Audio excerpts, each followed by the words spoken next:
So hi everybody and welcome back to C++ tutorials for absolute beginners. This is video 336 and in this video we continue with our move constructor and the example. So we already talked about the struct A and let's continue. First of all, what have we here? A function with a return type. That's it. And then here we have just a struct B. Here we have inheritance, so that we inherit from struct A. And we are not using in the struct the word virtual, which is a requirement so that the compiler can create an implicit move constructor. This is one of the requirements. We learned there are much more requirements. Let's watch fast. What are these requirements again? One requirement is to declare the implicit move constructor. This kind of stuff. We already talked about this. You can watch this again. And the second requirement is to define the implicit move constructor. You can see this is separate here.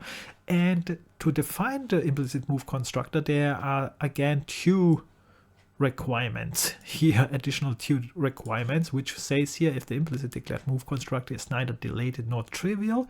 And we have talked about this also, what it means deleted and trivial. So these are all the requirements just so that the compiler can create here an implicit move constructor. And in this case, struct B, all the requirements are met and the compiler can first declare the implicit move constructor and define it. So your job is just check why all the requirements are here met. We have already talked a little bit about that, but that works. And again, here the word virtual is also not allowed, but normally when you see inheritance, they will probably use 99% per time the word virtual, and the reason for that is because normally you use polymorphism with inheritance. So this one is a very rare case, and that means in general you will provide probably the move constructor on your own most time, not all time. Like I said, if the struct is trivial, then not. And in this case the struct is trivial, which means we provide nothing that works. So let's continue here a little bit. And here we see we have a struct C again, and we inherit this time from here. And in this case, the implicit move constructor is not working. So here it works because all the requirements met, here not. Here the first requirement which is not met is we provide a destructor. This was also a requirement that is not provided. So what can you do if you have something like that? You just provide your own move constructor. So the compiler will not create it for you. And we can see this in the next line, struct A. We create a struct A. Again, we inherit from B. Here it works. And here we provide a constructor.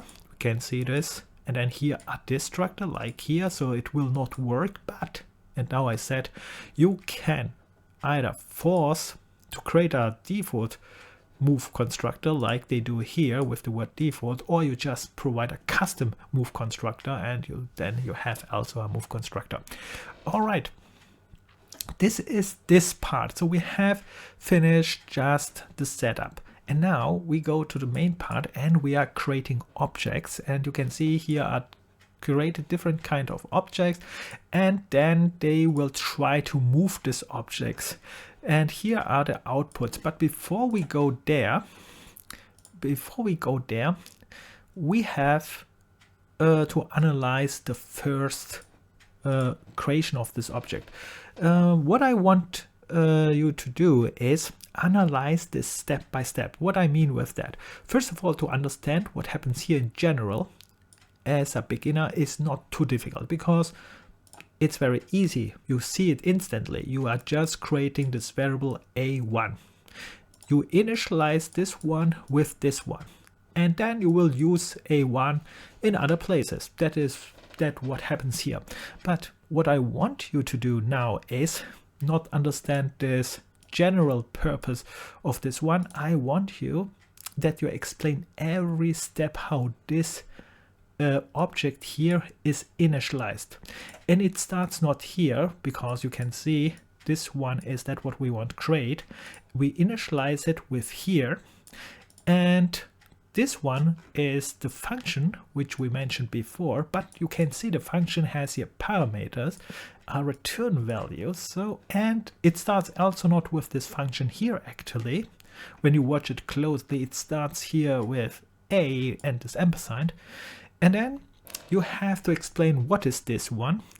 Then what happens if I put this one now here in the parameter list, and what kind of value categories, what kind of constructor here will be called. After this one, this a is used here. What happens here with this return a? Again, value category is created, what constructor is used. After this one, you can see it is going back to this function.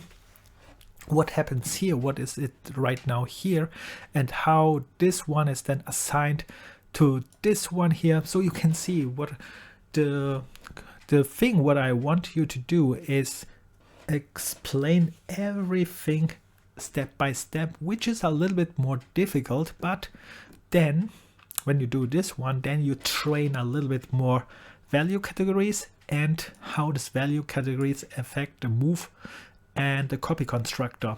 If you can't do this, no problem, because as a beginner, the only thing what you really need to know is how to create an object. With other words, how you create this one, okay, you create this one, and then how to use it in the end.